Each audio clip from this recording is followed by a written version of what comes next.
They all look pretty good. There's still a ton of great names on the board here once we get to the fifth round. Who do you like in the fifth here, Scott? Who's your guy? Yeah, Devonta Smith jumped out to me because I see a player who's built a really sturdy floor, between 800 and 1100 yards every season, decent touchdown equity. Last year he only played 13 games, so it held his counting stats down a little bit. Now you say, well, wait a minute. Philadelphia wants to run the ball. Look at their pass rate over expected. It's one of the bottom of the league. But that's with everything going right last year with the defense playing an elite level. They win the Super Bowl for crying out loud. Best team in football. They lost one game after their bye week. What if anything slips where the defense, they have injuries or they have underperformance or Barkley were to get hurt or something like that? If this team has to throw at even like a normal rate, then there's so much upside for a passing game that is incredibly condensed. It's AJ Brown, it's Devonta Smith. I've kind of given up on Dallas Goedert ever being an upside player. There's no major receivers pushing the top two guys. So I feel like you draft Devonta Smith and what he's expected to do will line up in the fifth round. Maybe you make your par. And if they have to tilt the offense a little bit more towards a normal offense and not such a run dominant offense, then you have all that latent upside that could kick in. So to me, I talked about, once you get into those fourth, fifth rounds, you're not getting a lot of floor. I think Smith actually has a ton of floor, and maybe there's more floor driving this pick. But if this guy could play 15 or 16 games and they're even like 18th in pass rate over expected, that's somewhere close to the average because of the way football is. It's a snow globe league. There's so much in the future we can never know right now. Man, then it's wheels up. So Devonta Smith is just a good football player, and he's been extremely reliable for 4 years. And I'm happy to roster him if I can get him in the fifth round, and I hope it sticks. You talked about a lot of those builds you were getting that you can't get anymore. That's why I think drafting early is a little bit underrated. Yes, you take on more injury risk, but sometimes there are inefficiencies in the market you can take advantage of. I don't know if the Smith ADP will stick. I think it will, but right now it's a fifth round punch that I'm happy to make. Yeah, it seems kind of strange given how consistent he's been, right? Wide receiver 17 in fantasy points per game last year, wide receiver 21 in 2023, wide receiver 14 in 2022, and yet his ADP has him as like wide receiver 24 or later, depending where you're looking. I don't get it. I do think he's a steal here. And if AJ Brown misses any time, and AJ Brown, little banged up here in training camp, maybe that's just a veteran taking some time off and nursing an injury a little bit more so that he gets some time off during those hard days in the summer. But if we saw AJ Brown go down at any point, oh my God, then Smith would be guaranteed to be a wide receiver one for fantasy. And despite the fact that I think some people are worried about this Eagles offense, I'm not. Like, I think they're going to be okay. I almost think like they're too big to fail. Like, I think this team just is so concentrated in that attack. All these players are stars. Smith, a very overqualified wide receiver two on that team, and a guy that can almost guaranteed give you wide receiver two production in fantasy week in and week out with some spike weeks in there. Yeah, it's one that I just don't understand. I don't know if there's any others in this round that you feel the same way about, but Smith is one that stands out to me. And this kind of whole range, these next few rounds, we're to talk about a bunch of receivers, and I mentioned it on the show before. This whole range in these next few rounds are very wide receiver heavy for me in my drafts because I love so many guys that are going in this area. Yeah, me too. It's no surprise. I think the next three rounds, you and I are going to be talking up receivers. So maybe we're spending too much time with Harmon, but it's a good time. And also, I'm curious, what has been your preferred build? Have you been a hero, zero RB, hero RB? In my leagues that start three receivers, I like to dominate the receiver room. I realize a lot of these strategies work in concert with each other. Have you been gravitating towards a certain build in your early drafts? So normally it's been hero RB for me in the past for several years. This year, I'm finding that I'm normally grabbing two running backs a little earlier than I used to. Like by the fourth round, fifth round at the latest, I want two backs. I feel like it drops off a cliff pretty quickly once you get to like RB 20 or so. And I don't feel good about the guys that are going in that range. There's a few players that are interesting that could potentially come on, some of the younger guys. But overall, I want two of those top 20 backs to feel good about my roster. I don't feel as confident about hitting on those later backs this year. How about you? Yeah, I think we're in the same mindset there. I'm going to start with I'm going to at least be hero, where I'm going to have that one guy I can hang my hat on, and then I'm going to hope in the fourth or fifth round I find a second running back who looks really good, who's going to basically start himself. And again, feel stepping into some of that depth, some of the again, these rounds we're talking about, the next few players we're going to mention are all receivers. There's so many guys who are just jumping out as screaming values. So I feel like that's where the value has taken us. And I realize it's a little bit just odd. I mentioned earlier, nobody got hurt last year at running back other than Christian McCaffrey and a couple other guys. And I realized McCaffrey was a major sting. He was the number one overall consensus pick, and that's no fun for anybody. But so that kind of colors our analysis a little bit. All those running backs changed teams. Barkley was a monster. Henry was a monster. Jacobs was a monster. Running backs going to better situations and all that. But man, I can't believe the receiver you're going to mention next round and the receiver I'm going to mention in round 7. I don't know if these prices are going to last, but I'd like to lock in these next 2 picks on all my teams right now. Let's just say that.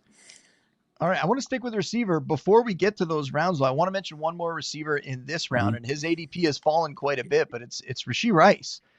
Where do you stand on Rice? Like, for me, I am still happy to take him in this range, even though we don't know what's going to happen suspension-wise. We don't know how long that's potentially going to be.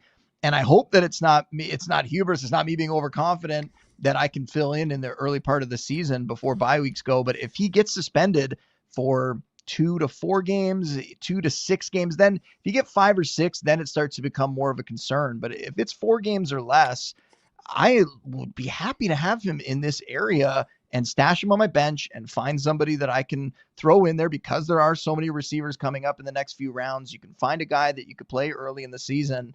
And I think when Rice comes back, he's shown enough between the start last year, between all the reports that were coming out with, him in OTAs and in camp, just dominating targets. Looks like he is that number one guy in that passing attack. He's somebody that I'm taking the discount on him. How about you?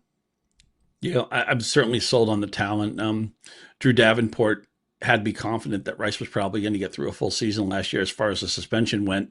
And I thought Rice was showing league-winning talent before he got hurt, obviously, early in the season. That stung because I feel like we made the right pick, and I give Drew all the credit for that.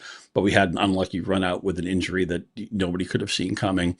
But the thing with Rice is that my stance on him is going to depend on the room that I'm in. And the more competitive my league is, I think the less likely I would be to take Rice. If a league is a little bit more casual, if maybe everybody isn't pounding the waiver wire week in and week out, and I'd be more confident that my fill-ins would be of a higher quality, I'd be more likely just to dream of what that superstar lineup could be once Rice comes back from whatever the suspension is.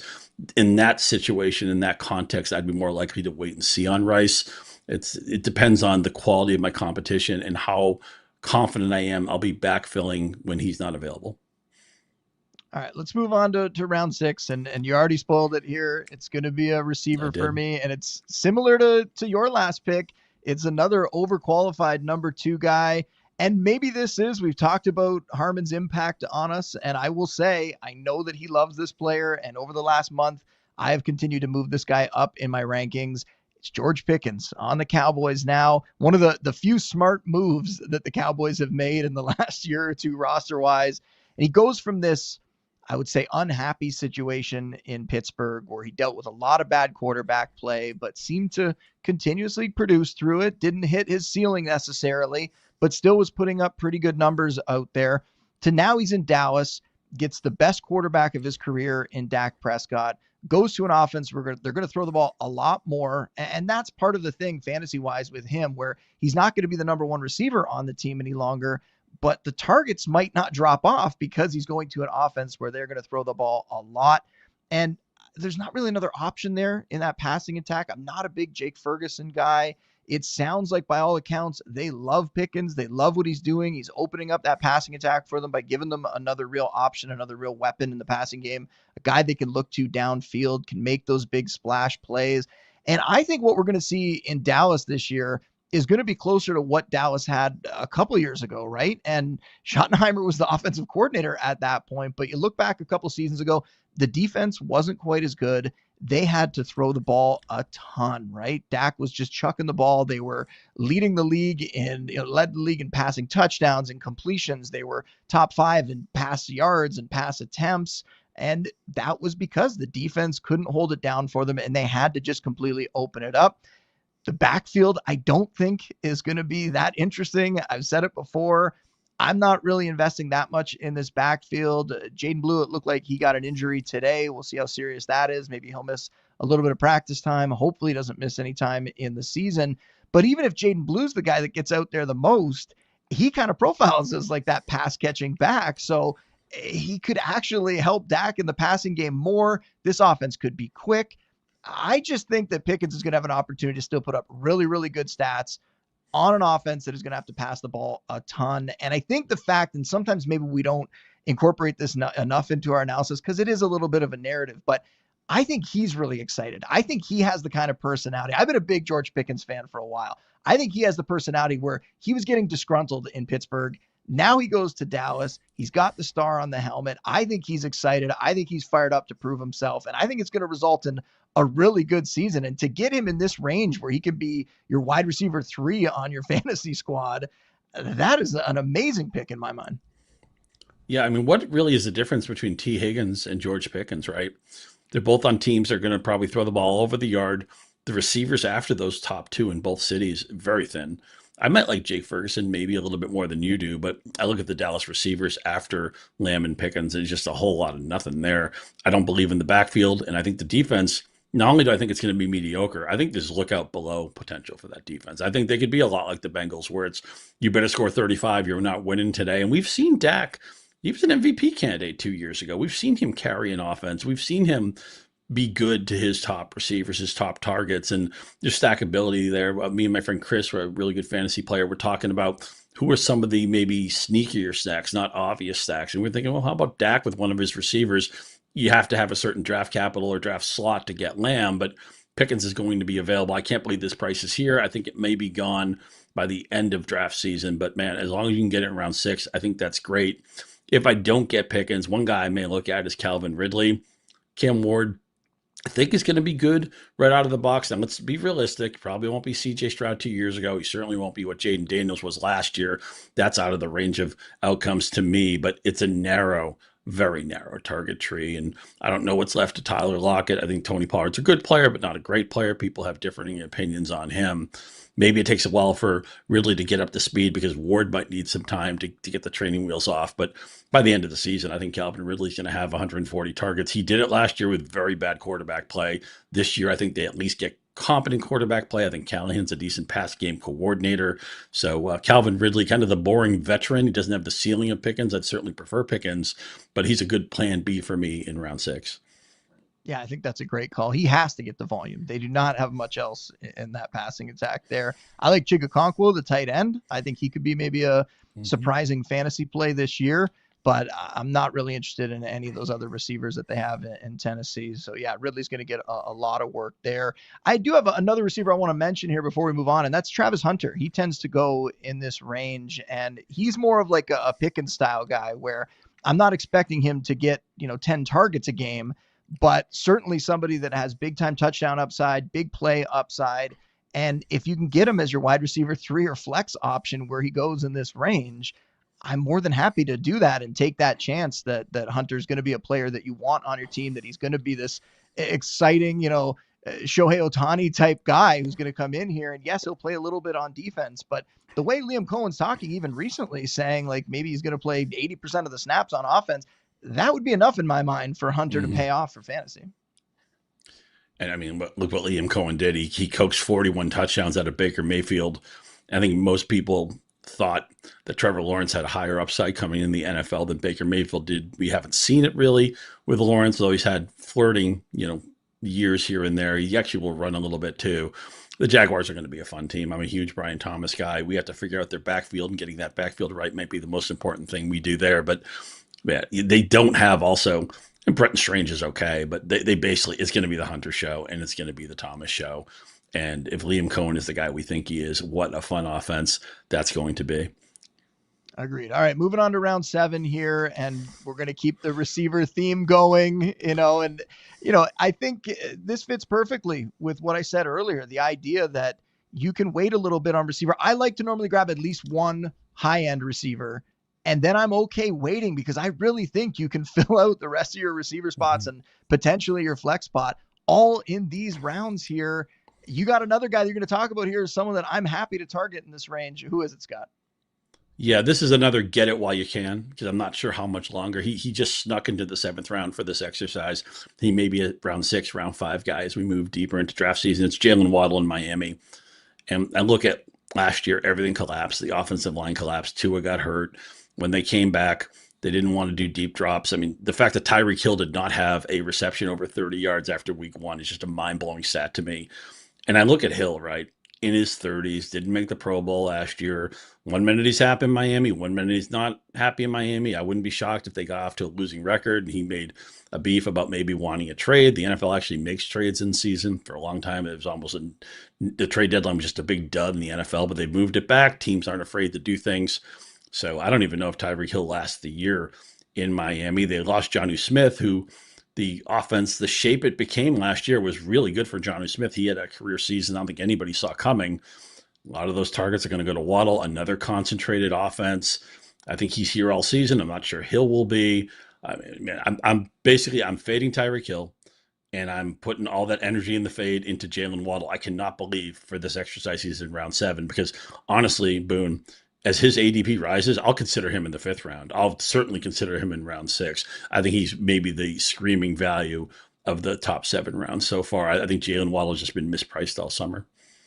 Yeah, he's somebody that like every time I go to update the rankings, and we'll see when I work on them tonight if it's the same, but every time I update the rankings, I want to move him up. And I would say something similar about Rome Odunze with the Bears.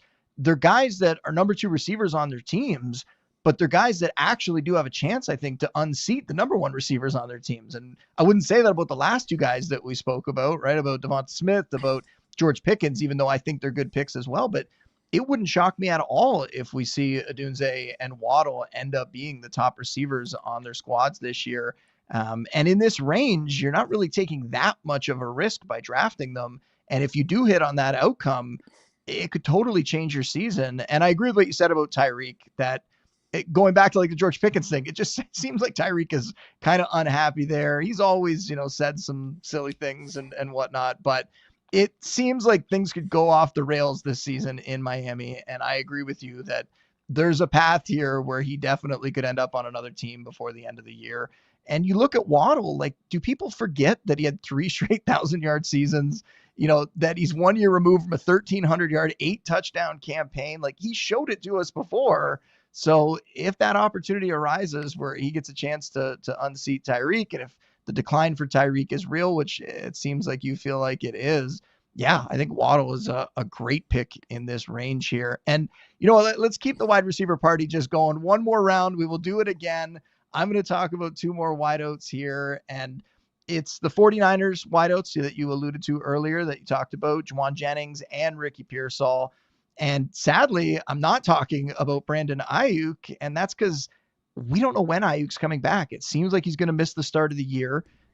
He's coming back from a torn ACL and MCL that happened last October. That's a scary injury. That's a serious injury. What is he going to look like when he comes back? Is he going to be himself? Is he at risk of aggravating the injury when he comes back, or, potentially missing more time? Those are all concerns I have about a player when they're coming off of not just the ACL, but also the MCL. And I think this opens up the door for someone else to step in. And to me, Jennings showed that he can be that guy last year. In the 8 games where he played at least 70% of the snaps, he averaged 87 yards per game, scored 6 touchdowns in those 8 games. Now, he's dealing with a calf injury. We don't know. He's sidelined at the moment. I'm not so sure that this calf injury isn't another one of these like business decisions that a lot of players are making right now, where they show up to the team, they want a new contract, and they're sort of finding reasons to not practice. Kyle Shanahan got asked about it by reporters, and his answer, like, he kind of tossed it back at Jennings to say, like, you'll have to ask him about it. And it seemed like he kind of made a comment like, all these calves, we really got to watch over them. Like, I don't know. I feel like the team might be hinting at the fact that they're trying to figure out the contract situation, and when that gets sorted, Jennings might be back out there. I could be wrong. That's me trying to read the tea leaves. Maybe this is an injury that could keep him out, but we also have a month before the season. So if he's dealing with something, hopefully he'll be back for week 1 and we'll be fine out there. And if not, and even if he is out there, Ricky Pearsall apparently is looking quite good in practice, is establishing that connection with Brock Purdy. And you look back to last year, like, he missed the part early in the season where he got shot and still came back and played. In the 7 games, though, where he saw at least 4 targets, he averaged 56 yards and almost half a touchdown per game. So he's shown a little bit there. I think now he's going to come into this season and prove kind of why the 49ers invested in him the way they did. And this just isn't the 49ers receiving core that people are used to, right? Deebo Samuel's gone. Ayuk is out of the picture for who knows how long.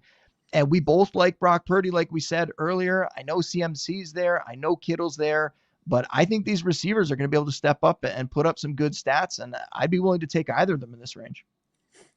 Yeah, they're both targets of mine too. Jennings, when he had that breakout game, I think it was against the Rams, the 3-touchdown game. I rewatched it on the coach's tape. And look, I am not a scout.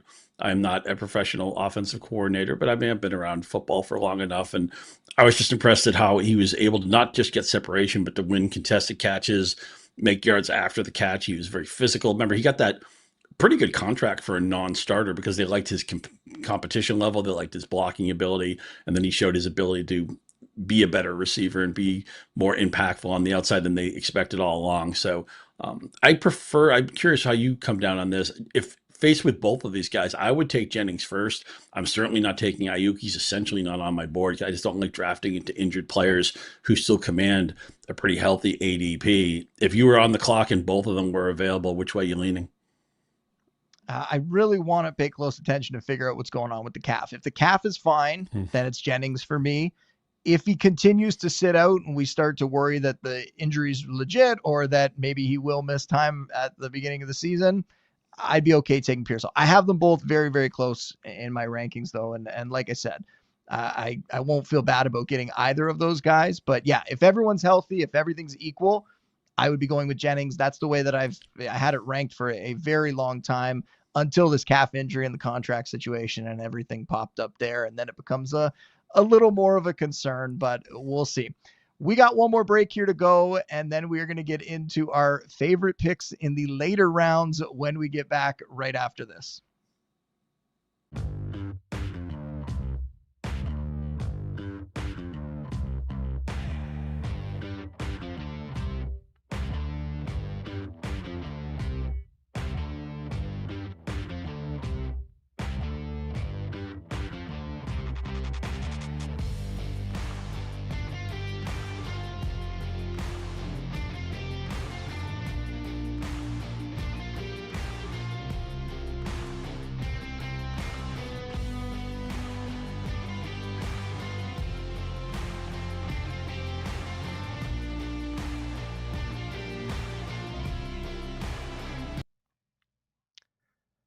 All right, Scott, 4 more rounds to go here, 2 rounds each. And when you get to the later rounds, I'm almost always shooting for upside. I mean, we talked about it after the early rounds. You kind of want to start to lean upside. When you get to the later rounds, you want these guys to be able to potentially crack your lineup.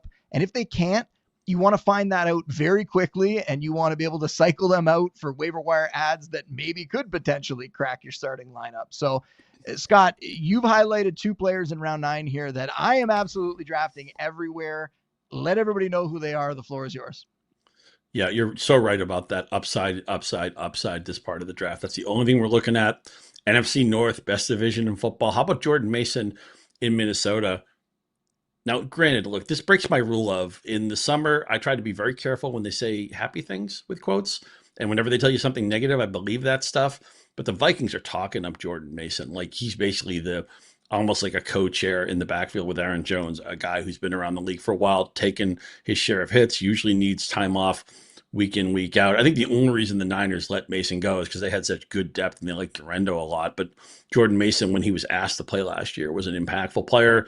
Maybe there's a run-heavy concentration in this offense. They try to get J.J. McCarthy up to speed. The Mason round 9 pick is a little bit more like Waddle. Get it while you can. He's a kind of a buzzy player in the industry. I think his ADP is only going to rise. So if you're in a draft this weekend or sometime now, it might be a good chance to get a price you like because it may be unavailable later in the month. But I think he could win if Mason gets hurt. I'm sorry, if Jones gets hurt, Mason wins for you. I think Mason could take over the job. He's younger, fresher legs, could be more impactful, could be more exciting, more explosive in this offense. So somebody who we're always looking for backs who maybe we're not starting on opening day, but could be a set and forget piece later in the season. And Jordan Mason has all of those feels for me. Now, Green Bay, since they let go of Devontae Adams, nobody's gotten past 100 targets. I think maybe Lazard or somebody like that had 100 exactly, but that's the cap. They rotate their receivers. Last year, they went from an average pass rate over expected to they went to like 29th, I want to say. Maybe that was Jordan Love being hurt.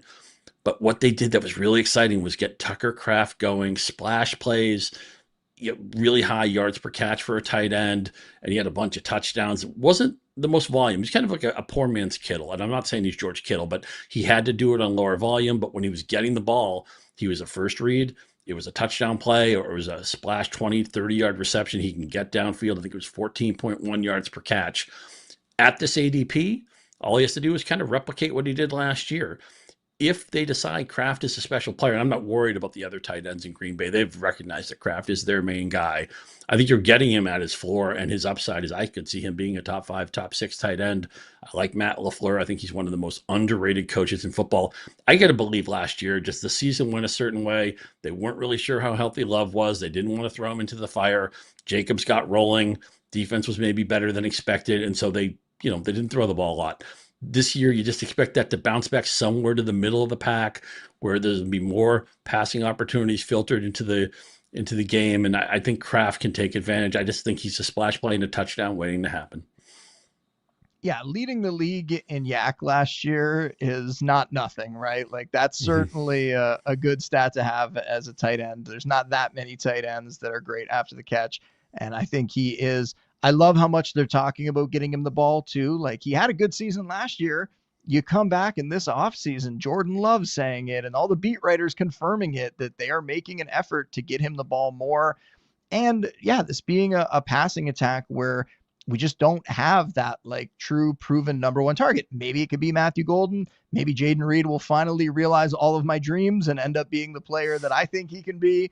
But right now we don't know that that's going to be the case. And if they really love Kraft, like you're saying, he could be that guy. And we're constantly trying to chase. When you're going late round tight end, we're constantly trying to chase these guys that are good athletes, these guys that can potentially be one of the top 2 targets in their offense. I always shout out a guy who, positions himself as the tight end guru, Andrew Cooper over at Fantasy Alarm. And he always talks about that. It's athleticism and it's guys who have a chance to be one of the top 2 targets in their offense. That's what you should be looking at when you're trying to find these late round tight ends. And Kraft is like the perfect example of that. And I've said it before, but if I don't get one of those elite tight ends, this is the range when I start to look at it. And Kraft is one of the first names I'm looking at. I'm also looking at Dalton Kincaid and then the rookies, Colston Loveland, Tyler Warren.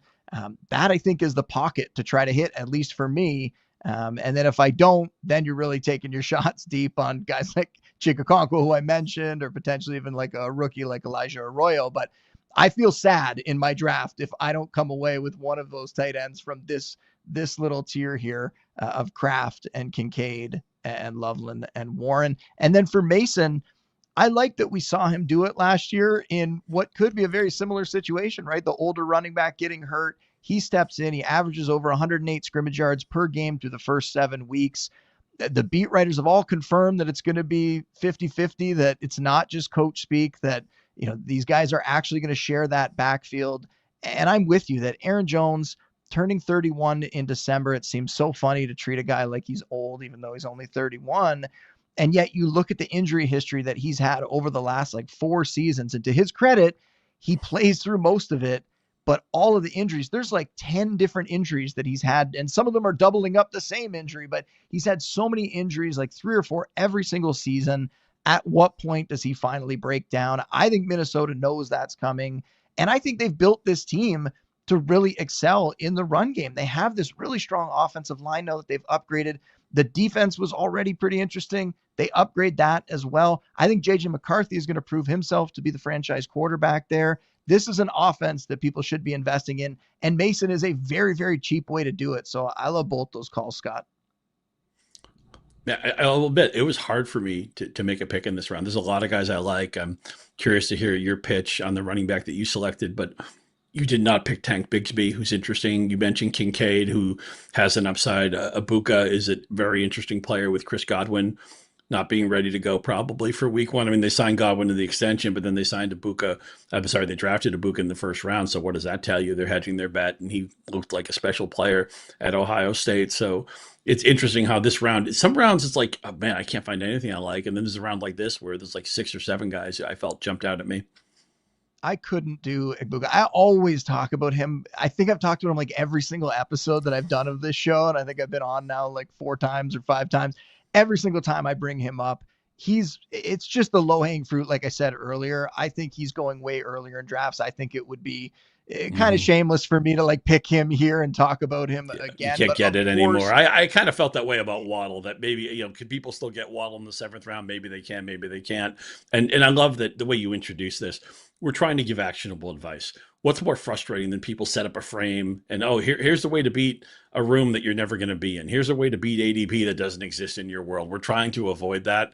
So if I did that with Waddle, I apologize. I did, I'm not trying to win this podcast. I'm trying to give people advice that they can actually take to the table and use. So I share the same ethos that you have there.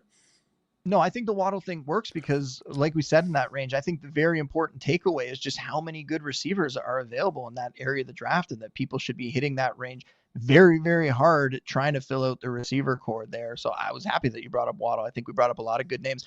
I'm going to go away from receiver, though. We've talked about receivers so much. I'm going to mention a running back, and it is J.K. Dobbins. And I know the whole thing. There was a tweet yesterday from Ben Albright, and some people got bothered by it. I don't really know why. I didn't think what he said was like that crazy. I've been saying something similar ever since Dobbins signed there, that it really seemed like, and they mentioned this, they planned to bring him in. This wasn't something that happened kind of haphazardly over the summer. They had been talking to him. They had wanted to have him in and join the team, and they got that done. So I feel like he was always part of the plan there. And it makes a lot of sense, right? They don't have a ton of depth guys that they could trust. They have RJ Harvey, who's certainly a very interesting rookie that people are excited about. I'm excited about him too, but I think it might take a little longer for him to become the player that fantasy managers want him to be. And Dobbins can step in as this veteran who they can trust in pass protection. He can be that guy, which is an area that Harvey apparently struggling with. And I hate to call people injury prone, but Dobbins is probably the closest thing to injury prone that's out there.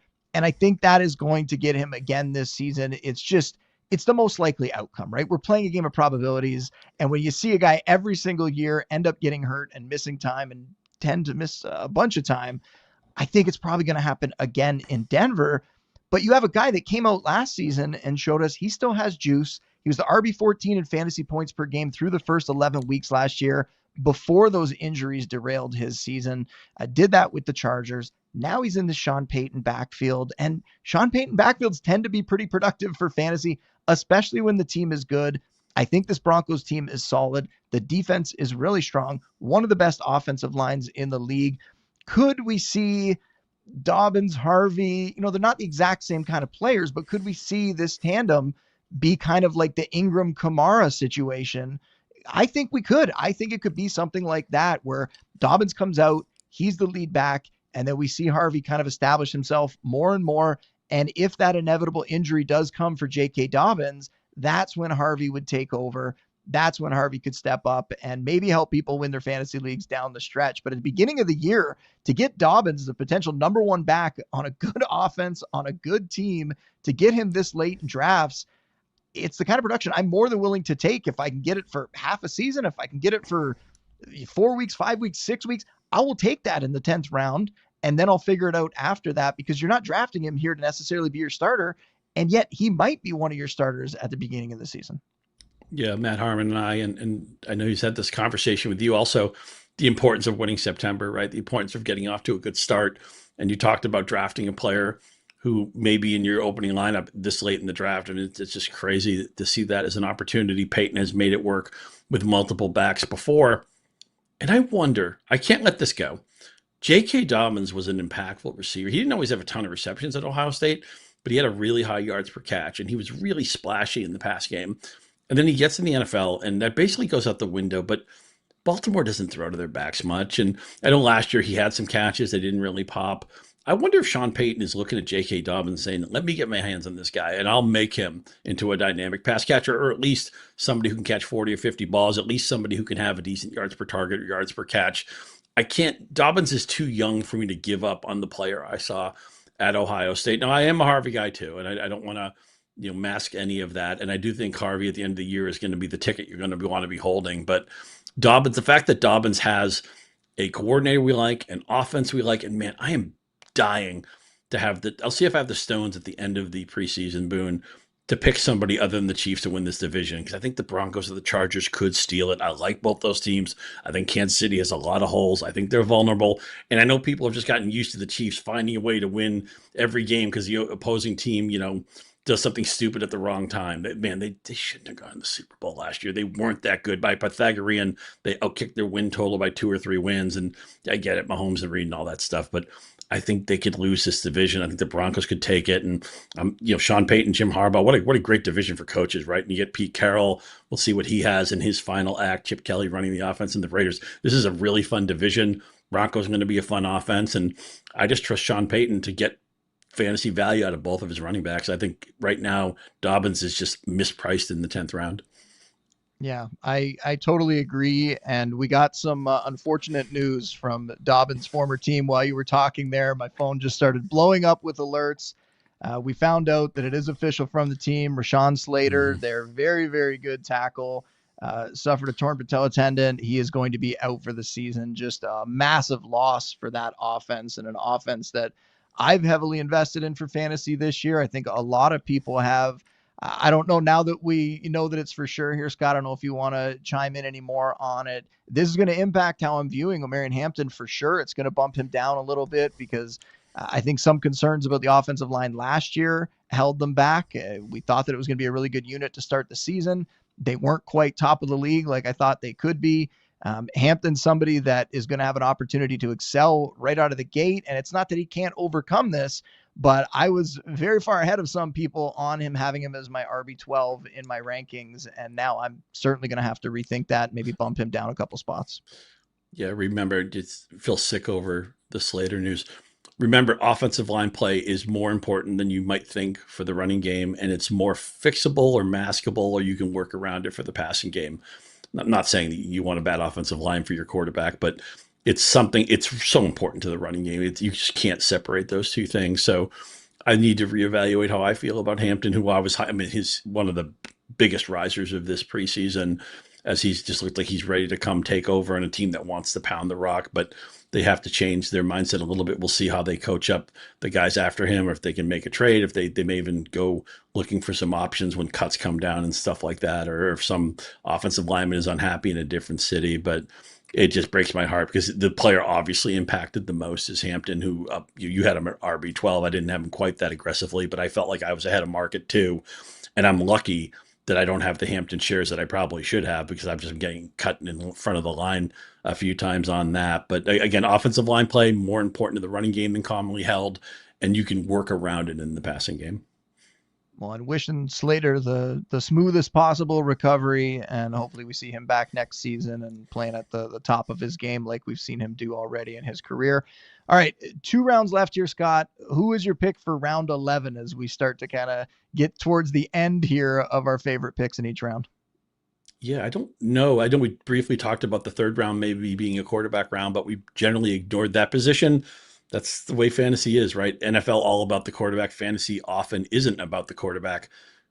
But give me Drake May. I am buying everything that Mike Vrabel is selling. I am buying everything that Josh McDaniels is selling. He's one of those coaches, miscast as a head guy. You love him as a coordinator. Cliff Kingsbury, Wade Phillips, Norv Turner. Some guys just aren't meant to be in charge of everybody, but man, can they design offense. And Drake May kept himself above water. He stayed afloat last year with a horrible offensive line with sketchy skill talent. Now he adds Stephon Diggs. We'll see if Kyle Williams pops into anything. Demario Douglas looks excellent, by the way. He's been mispriced. I don't know where he was on this ADP chart, but I could have easily talked up Demario Douglas. But Drake May's sneaky mobile. He had one of the highest scramble yards, I think even 1st or 2nd in the league last year. Harmon was quoting that stat. So I like the player. like the coordinator. They've improved the skill talent. They obviously drafted an offensive tackle in the first round, Campbell, the kid from LSU.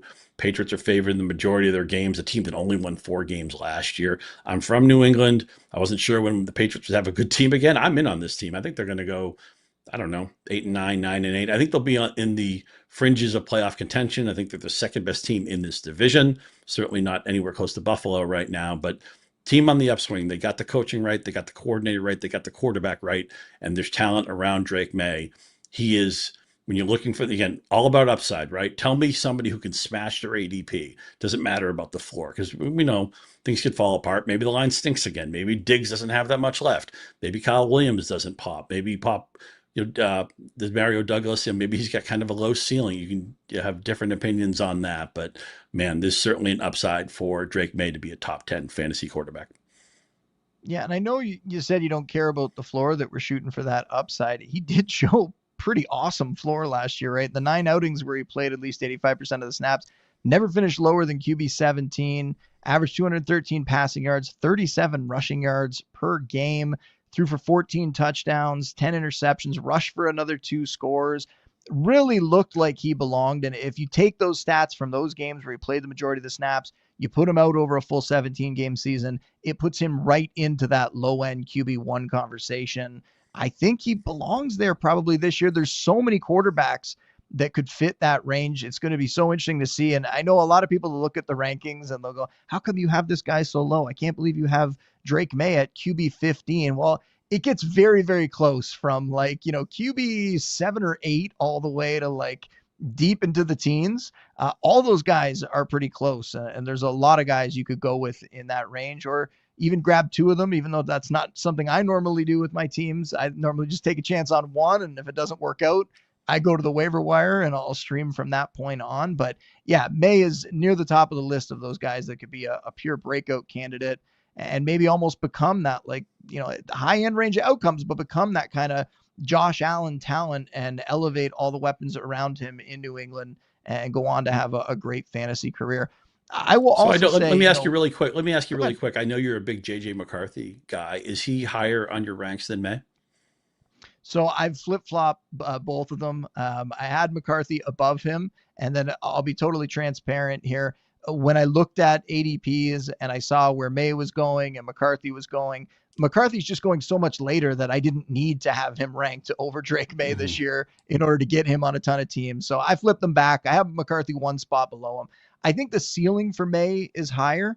But I think both these guys are going to end up being really, really good fantasy plays this season. I mean, Kevin O'Connell, and I've talked about this on the show before, and I've written about it as well in the breakouts piece that I did. I talked about both these guys in that article. But McCarthy being attached to O'Connell and what O'Connell's done with basically every quarterback that's been there, even the backups that have gotten extended stretches as a starter in that offense. I think McCarthy is almost a lock to succeed there and to be in that conversation as a low end QB1 or, very, very close to it, flirting with those kind of numbers. But if I had to pick between them, it probably should be May, because with the rushing ability that he brings, even though I think McCarthy is going to run probably more than people expect. I think young quarterbacks tend to. I've seen that over the years where it's just an easy default when they're younger and they still have the athleticism to use their legs, even if it's not necessarily their calling card. I think we'll see McCarthy do a little something there, but Drake May isn't going to be Lamar Jackson, or even a Josh Allen level runner, but he's going to give you good production with his legs there. And if they found him the weapons, if some of those guys can come through in that passing attack this year, if the coaching is a little bit better, which it definitely should be, Drake May is somebody that could potentially swing fantasy leagues. So yeah, I think that's a great call. Yeah, Hardy co-signed to pretty much everything you said. I would follow Kevin O'Connell into a burning building. And I just want to underscore, you mentioned noting ADP when you were thinking about your rankings here. And, it's so hipster to say, oh, I don't care about ADP. The ADP's trash. And ADP is what things cost, right? I mean, you wouldn't go into the store to buy a new computer and say, well, okay, I got $1,500. You would look at the different things and what your needs were. And, your kids going back to school, or you want a computer for home, or, for going on the road, whatever. You consider things. The price of things matters. And your market matters. And this is why when I'm in a Yahoo draft, people say, oh, yeah, I got to put my own rankings in there. I don't want these rankings. No, I want to know what my opponents are looking at. I will have a piece of scrap paper. I'll set my queue, of course, in case I get bumped offline or I need a name in a pinch. But I want to see in any draft output for that matter, but most of my drafts, of course, are on Yahoo. I'm a company guy. I want to know what my opponents are looking at. ADP matters because it's the market. And we have to try to exploit the market. We have to try to beat the market. We have to try to find inefficiencies in the market. And to do that, you have to know what the market is. So this idea that you're just going to throw ADP out because you're too cool for school, I think it's a really misguided idea. Yeah, it's the kind of thing where I won't look at it every time I'm updating my rankings, but every once in a while you kind of have to check in and see, are you kind of way off of where guys are going? Are you know, like right now, for example, not to go back to him, but Emeka Egbuka is a guy that I have, I think, way above, and I'm willing to take him in like the 7th or 8th round in these drafts, even though he's going much later. And you have to kind of balance what kind of league are you drafting against. If it's an analyst league, then definitely you got to take him in that range. Everybody's going to be on him. If it's a more casual league, you might be able to get away and kind of play that game of chicken and wait an extra round or two and see if you can get a little better value. But you're taking a risk at that point that there's going to be that one person in your league that loves that player just as much, and they're going to go a round or two or more ahead of ADP to try to get them. So it is a bit of a balancing act, and it's a balancing act that even analysts do, like you're mentioning. Yeah, you have to season it. You know your league better than we could. And you know the leagues that Justin is in, the leagues that I'm in, they may be similar to yours. They may not be similar to yours. You may be in a league with us. Maybe you're in the fishbowl with us or something like that. But yeah, you have to season it to taste, and you have to play to the context that you're facing. All right, I will finish us off here in round 12, and I will take a sip out of my Bills cup. And I will take a Buffalo Bill here in Keon Coleman. And Coleman led my sleepers wide receiver column that I put up today. He was the picture at the top of the article. Last year, it seemed pretty evident to me that when he showed up, he wasn't the kind of player that was going to just come in and blow the doors off and be a superstar right away, that he was going to take a little bit of time to kind of get acclimated to the pros, that he was going to need to learn how to win at this level. And I said before last season that I was expecting maybe not quite, the ceiling here, but I was expecting kind of a Rashee Rice rookie year from Coleman, where he starts very slow, he ramps up as the year goes along, and then in the second half of the year, he really starts to break out. And he showed up in week 1, the size, the ball skills, it was enough to make him a contributor right away. He posted at least 50 yards or a touchdown in 4 of his first 5 outings. And he looked like he was starting to get really comfortable around week 7 and 8. He put up 4 for 125 in week 7. He put up 5 for 70 and a touchdown in week 8. He earned 7 targets in both games. Then he suffers this wrist injury in week 9 and kind of screwed everything up for him. He's forced to miss 5 weeks. He comes back. It was kind of mediocre production when he came back after that.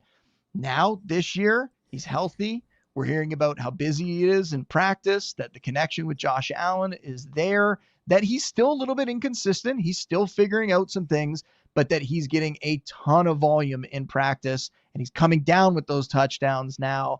It's great to hear. He is going to have an opportunity to really establish himself in this offense at the start of the season as well, because Khalil Shakir dealing with an injury, out 4 to 5 weeks, that really puts his week 1 status in doubt. He might not be available. And if this continues, Coleman's not the same kind of receiver by any means. He's not going to get the kind of volume that Shakir would get.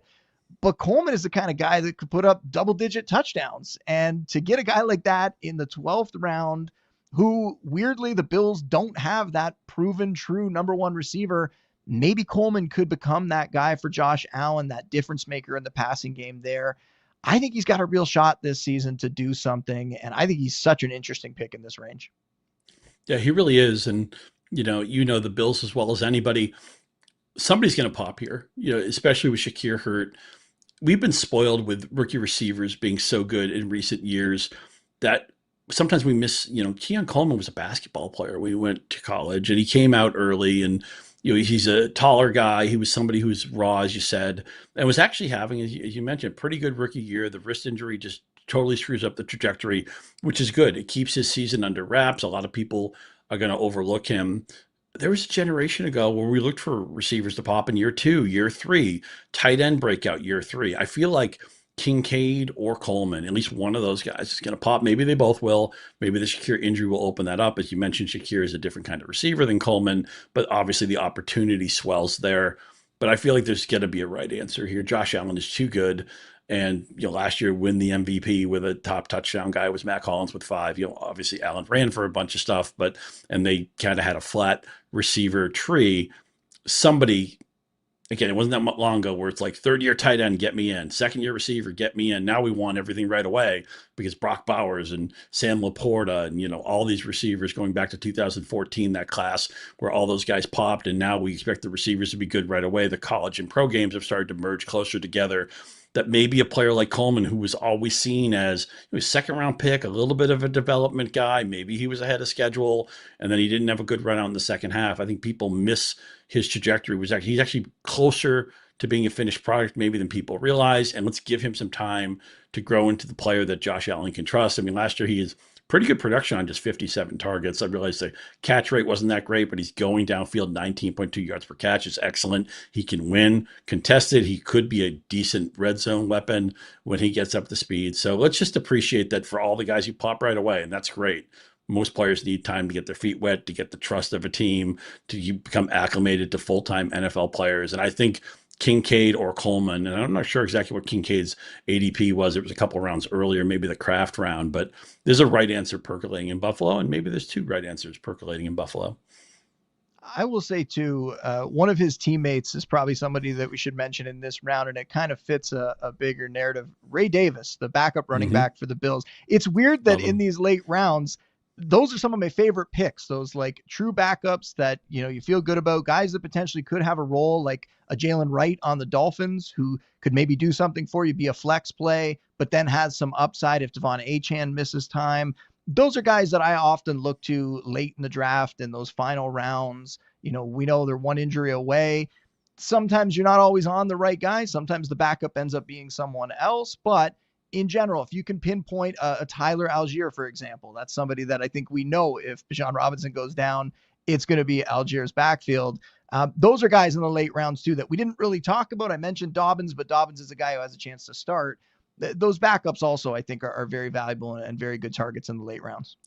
Totally agree. And my motif has always been, I want to take your backup in August, and I'll worry about ensuring my own backfields later in the season. I think getting that number 2 behind your number 1 is a good idea around Halloween, around Thanksgiving, when you're playing to a more specific strategy. I want the big inning in August. So when when somebody else takes Cook, I want Ray Davis. When somebody else takes McCaffrey, I run Garendo. I realize in Minnesota it might be closer to a 50-50 thing, but if somebody else takes Aaron Jones, I'm going to be swooping in on Jordan Mason. That's generally what I do in August. And Ray Davis, he had a chance start last year. I think he went for like 155 or something like that against the Jets. So he looked the part.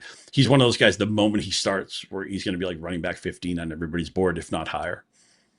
Yeah, absolutely. And that's the kind of guy that I want to draft. I don't want to be fighting against people on the waiver wire to try to get, even though there's going to be plenty of waiver wire fights at some point this season. If we went any later here, if we went into the deeper rounds, we'd start to talk about those kind of names, but we're not going to do that. We have made it, Scott. I am calling it there. A reminder, though, here, we are celebrating 28 years of Yahoo Fantasy with 28 days of fantasy promotions. Today's announcement is draft recap enhancements. Yahoo Fantasy Draft Recaps just got even smarter, more insights on your picks and roster construction. They're now in your email and the Yahoo Fantasy app, and they're available for Yahoo Fantasy Guillotine Leagues too. You can start drafting now at yahoo.com/fantasy. That is going to do it for today's show, though. Mr. Harmon will be back. He will be in the host chair on Sunday at 5 p.m. Eastern, live on YouTube. He will be providing his biggest takeaways from the preseason action that we're going to see over the weekend. Scott will also join him to share 8 different strategies to build the ideal roster this draft season. But one last time, big thanks to Scott for hanging out with me today. Big thanks to everybody out there for listening and for watching the show. Big thanks to everybody behind the scenes too. And we will see you next time. We are out.